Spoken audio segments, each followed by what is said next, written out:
Hello, hello, bonjour ou bonsoir, dépendant de l'heure à laquelle vous verrez ceci, et bienvenue à nouveau sur la chaîne Kamertop.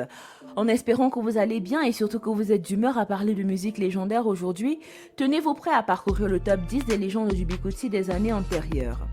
Parfois, pour parler de la culture de manière spécifique, il faut en faire partie ou faire au préalable une immersion totale dans cette dernière afin de pouvoir toucher du doigt la quintessence même de ses valeurs. Au risque de se brûler les ailes, aujourd'hui sur Kamertop, nous vous offrons les légendes du Bikutsi, une danse et un rythme folklorique originaire des régions centre et sud du Cameroun. Cette danse au rythme endiablé et fracassant est propre au peuple Beti. Son nom signifie battement de terre, issu de la langue Ewondo.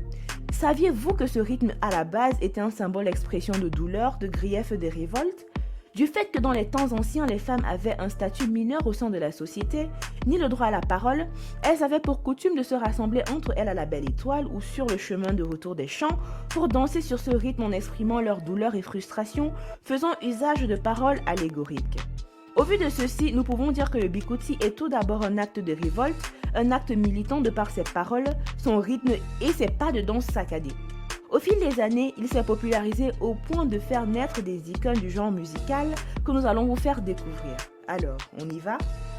Numéro 10, Zélé le Bombardier. Il célébrait ses 30 ans de carrière en 2019 au Carrousel de Yaoundé. Des décennies plus tôt, il devint célèbre dans la capitale camerounaise entre 1995 et 1996, à l'ère où le pédalé était en vogue. Il est aussi devenu célèbre pour son pas de danse atypique qui laissait le public sans voix. Quelques de ses titres à succès sont Nomowam, Si j'avais su et À qui la faute. Numéro 9, Josco l'inquiéteur. Le professeur des élèves qui fait partie de son nom de scène se nomme en fait Obunu Essono Joseph. Il était membre des Guinarou auprès de Zélé le Bombardier et fonde son propre crew en 97 au nom des Maquisards. Au final, il se lance dans une carrière solo et s'en sort pas mal au point de créer un concept appelé la joscologie. Ses titres phares sont Amour perdu, Qui, Quand, Où, pour ne citer que cela. Numéro 8, Nkodo Sitoni. Papa Nkodo Si Toby François a travaillé aux côtés de Mongo Faya après avoir appris à jouer à la guitare dans le tas. Pour ceux qui ont été bercés par la musique, reconnaîtront sûrement sa phrase phare « c'est moi-même au village ».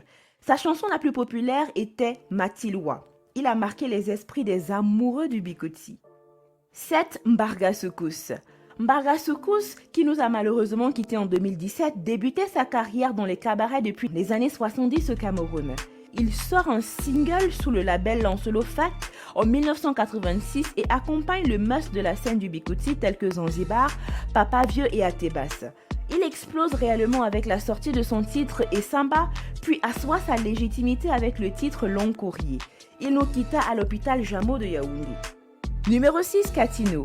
Dame Catherine Edouangwa nous a fait danser malgré les avis mitigés sur la décence de ses titres. Chantant notamment en langue Ewondo, elle eut durant les prémices de sa carrière comme parrain Zanzibar et Pemé du groupe Les Têtes Brûlées comme mentor. Sa carrière bat son plein pendant plusieurs années et à un moment nous fait découvrir les talents de sa fille Kawash dont l'émancipation ne laissait personne indifférent. Son premier album Ascenseur en a fait propulser sa carrière au sommet, suivi par l'album Thermomètre avant de prendre un arrêt temporaire après la sortie de Bancalisé en 2010. 5. Messi Martin. Messi Mankonda, avant d'être un chanteur, est aussi un chanteur de Bikutsi bourré de talent. Saviez-vous d'ailleurs qu'il jouait au banjo? Oui, on se réfère à lui au passé car cette légende nous a quittés en 2005. Parlant brièvement de sa carrière, il quitte sa famille biologique en 1960 pour se joindre à Kaka de Batouri et d'autres pour former le groupe Jazzy Garo. Il se fait remarquer par Jean Bossou, un Togolais qui lui donne la chance de se lancer dans sa carrière solo. De là, malgré les réalités difficiles du milieu de la musique en Afrique, et au Cameroun en particulier, il nous fait danser avec des titres tels que Beko Nunga Nkonda en 1964 et Zwambala en l'an 2000.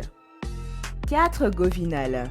Qui au Cameroun ignore l'interprète du titre Naya Naya qui se joue encore aujourd'hui dans les rassemblements dansants camerounais qui se respectent. Govinal Dinga Isomba naît à Yaoundé 5 dans le département du Mfundi.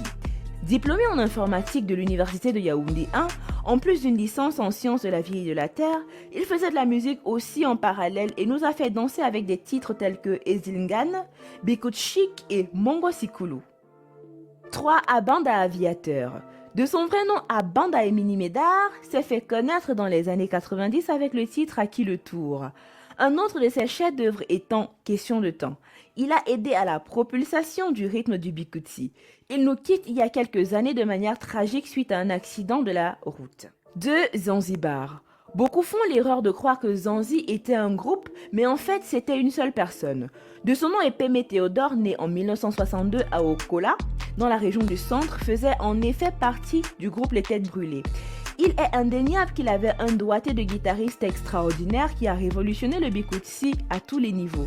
Il se fait remarquer nationalement et internationalement par un concours RFI en 1987. Il impressionne par ses talents de chanteur, guitariste et danseur. Un titre à succès qui le fait découvrir est Essingan, qui reste un classique aujourd'hui. Il décède malheureusement à 26 ans dans les années 80. 1. Les Têtes Brûlées. Avez-vous déjà écouté la jonction de bikutsi et d'électro? Alors vous avez certainement déjà écouté Les Têtes Brûlées. Ce groupe dont la carrière débute dans les années 80. Ils entrent dans l'histoire après leur passage à la télévision camerounaise en 1987. Armés de leur balle fatale Zanzibar, le guitariste, leur look hors du commun et leur énergie scénique incroyable, ils conquièrent le Cameroun et l'Afrique tout entière. Le groupe à la base est formé par Jean-Marie Aranda et sort un premier album entièrement fait de bikutsi avec des textes engagés dénonçant les problèmes sociaux divers. Ce groupe a fait des tournées à travers le monde faisant honneur au Cameroun tout entier. Ils sortent Les Têtes Brûlées en 1988, Ma musique à moi en 1990 et Bikutsi Rock en 1992, Be Happy en 1995 et Bikutsi Fever en album Best en 2000. Ne pouvant pas faire honneur à toutes ces légendes dans le top 10, la chaîne Camer Top tient à rendre aussi hommage à d'autres légendes de ce rythme dont nous n'avons pas mentionné les noms plus hauts. Atebas, Eboué Chaleur, Ntondobe, Betty Joseph, le défunt Bala Rogers, Natacha Bizot aussi défunte pour ne citer que cela. Nous voici arrivés à la fin de cette vidéo. En espérant que vous avez aimé son contenu, n'oubliez pas de liker, de partager et surtout de laisser vos avis en commentaire. N'oubliez pas non plus de cliquer sur la cloche de notification afin de recevoir des notifications à chaque nouvelle vidéo. D'ici là, portez-vous bien et surtout rendez-vous pour de nouvelles vidéos. Bye!